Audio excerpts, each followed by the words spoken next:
Alright, hello guys. It's Creepypasta Reader.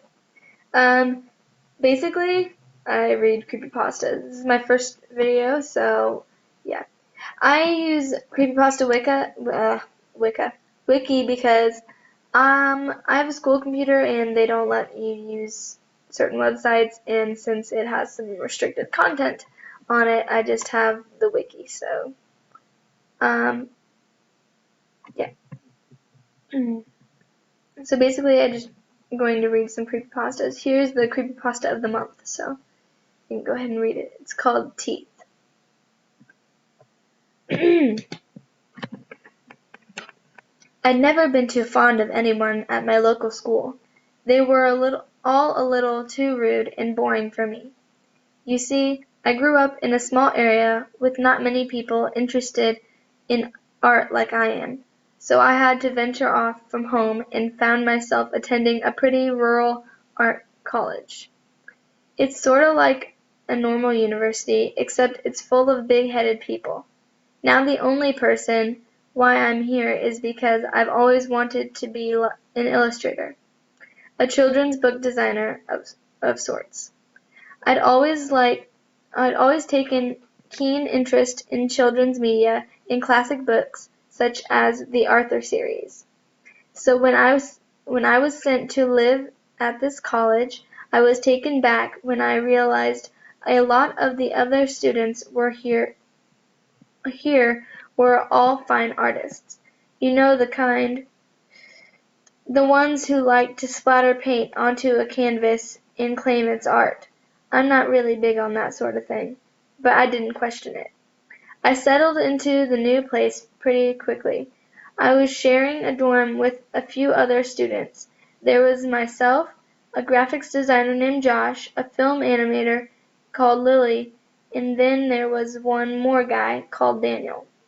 Daniel was one of those fine artists I just described to you. His room was decorated with photographs of distorted women, and he always has weird music playing too. It was sorta like trippy 60s music. He also liked to smoke, so his room always smelt like an old ashtray. It was pretty gross, but he was a enough guy, and we all got along well enough. We soon became a tightly packed group of friends. It was the start of a new term for all of us, and we'd all came back from home after spending the summer there. We all unpacked our things and started talking about what we had done over the summer. Let's scroll down here. I went hiking with my stepdad. We went on one of those summer camps, um, replied Josh. I spent most of my time with my girlfriend. We watched films and went to watch some plays too, Lily said. She spent a lot of time whining about missing her sporty girlfriend, but we were glad they got some time together. I hadn't really done much worth mentioning. I did the usual stuff. I went out to parties and went on trips with my family. Nothing really that special. I was just about to pipe up and speak when I got interrupted. I spent my time at the dentist, we heard Daniel say. My father is a doctor of sorts, so he let me come with him sometimes and explore the hospital. My favorite place to visit was the dentistry. I got to touch and feel teeth. It was cool. We all we all stared at him, a bit confused. Were you even allowed to have random strangers go into hospital rooms, let alone play with the equipment?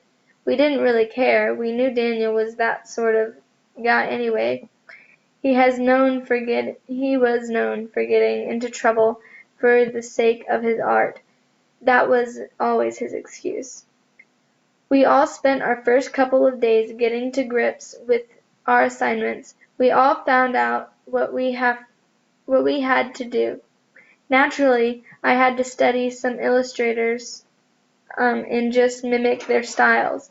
Josh spent some money on a new Mac to do some more design tests, and Lily had to start playing with that about with claymation.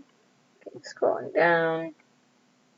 It was a pretty nice vibe when we'd all be at our dorms talking and giving ideas. Well, at least it was nice until Daniel would start insulting us. He'd never been the same since he came back from the summer break. He seemed more cold and distant. We assumed something must have happened to him over the break, so we decided not to press him on it.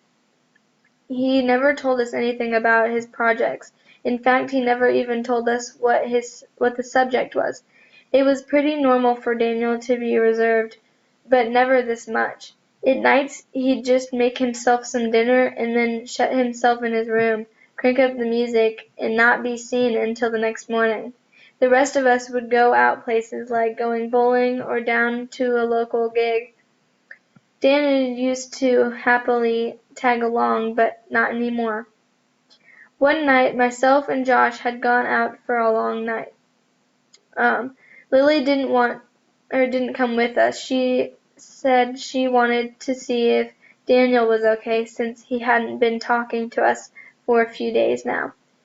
We could see her point and complied. She had spent the evening knocking on his door and trying to get him to speak with her. Just before we left, we saw his door open and Lily step inside before it was locked again. Brushing it off, we head out. We'd gone to see a movie and then go out for a few innocent drinks. It was fun, but we didn't get home till around 2 a.m. When we got back, Josh just said good night and went straight to bed. I hadn't gone to bed yet. I was okay, inappropriate word, so I'll just spell it out. D-A-M-N, hungry. Anytime there's a bad word, I'll just spell it out instead of saying it because this is going to be clean. Okay. Drinking always made me hungry, so I raided our fridge and found some cold pizza from the night before. I was going to go back into my room when I realized something I didn't notice before. Daniel wasn't in his room, and Lily wasn't in hers. Scrolling down. Due to Daniel's strange new behavior of locking himself in his room until early hours, and Lily never went anywhere without texting us, this was pretty weird. I went over to his door and gave it a knock, and sure enough the door just opened right up. It wasn't locked or anything. I just assumed he and her had gone out with some of his Ponzi art friends. But it wasn't like Daniel to leave his door open like this. I've always been a nosy son of a bitch, so I stepped inside to see if there were any signs that he had gone somewhere. His keys were gone, his jacket was gone too, but he'd left his wallet on his desk. The other thing that was odd was that he'd left his laptop on his bed, and it was still on. The screen was still lit up. Curiosity got the best of me. Perhaps this could be my chance to find out about this project he'd been hiding. I mean, Daniel was a fine artist, so it could have been anything. I noticed that he had a USB. Okay, hold on. Okay. Sorry about that. I was called away for a minute. Okay. So, I noticed that he had a USB plugged in and two files on the screen. One was called Dentist Photos, and the other file was a singular image named Teeth.jpg. I clicked on the Dentist Photos file, and there was just pictures of people's teeth and plastic models of teeth. It was nothing interesting. I clicked back off the file and decided to check out the Teeth.jpg. JPG. JPEG isn't it naturally say? Okay. The image would be forever burned into my brain. It startled me so bad that I slammed the laptop shut, shaking as I sat back. I wasn't sure if I wanted to lift the screen again, but I knew I had to, or Daniel would know someone touched his laptop. I looked at the screen again, staring at the image for a brief moment before clicking away from it nervously. I then made a decision. I needed to show this to Josh and Lily in the morning. This was seriously messed up. I mean, I knew that Daniel was an artistic kind of guy, but this was just insane. I quickly bolted it back to my own room, and sorry, probably should have turned the ringer off. Okay, and scoured for my USB.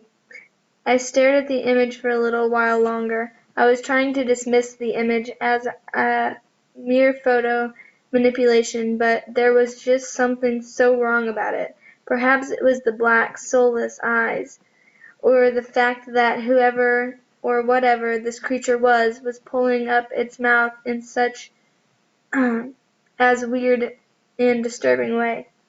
In such a weird and as okay, they have bad spelling, so sorry, I apologize. It almost looked forced, like whoever this creature was forced to pose in this way. I shook it off as a mere thought and fixed up the laptop so it didn't look tampered with before I went back to my own room. Soon enough, I heard our front door open, then the sound of footsteps, then Daniel's door locking. Daniel was back home, but there were no signs of Lily. The next morning I waited until Daniel had gone out for one of his lectures. Okay, let's scroll down here. So I'm assuming this is the picture. Just pretty creepy. So let's go scroll down. Okay. So, okay, one of his lectures. And since it was a Friday, Josh and I had the morning off. I decided now would be a good time to show Josh the image. I asked him if he wanted to see what Daniel had been hiding from us, and he confusedly, but also eagerly, said yes. I brought my laptop into the living room and loaded up my USB and opened the image for us both to see. Josh's expression fell into shock before he spluttered. What the F is that thing? I could tell just by his reaction that both of us were thinking the same thing. This couldn't have been an art project image. There is no way that this would pass as fine art piece here, would it? I mean, sure, art can be creepy at times, but I can't imagine his teachers would appreciate such a creepy and disgusting image. I know that Daniel can be a creepy son of a bitch, but that isn't right. We've got to show Lily we both cut off one another. We paused briefly before looking at another with confusion. Where was Lily? I realized that she hadn't come back with Daniel last night, and neither of us had seen her that morning. When I explained to Josh what I did last night, he began to worry. Lily was never the kind just to sneak off and not tell anyone. I picked up my phone and began to ring her mobile. For a while there was silence. Then, just from Lily's room, we heard a faint buzzing sound. Josh got up and walked into Lily's room rather quickly. He'd never been one to go into girls' rooms, and came back out holding Lily's phone in his hand with a worried look on his face. Lily was gone, and we had no way to get a hold of her. Maybe she has just gone to a lecture and forgot her phone. I stuttered. I almost said sluttered. Yes, I sluttered.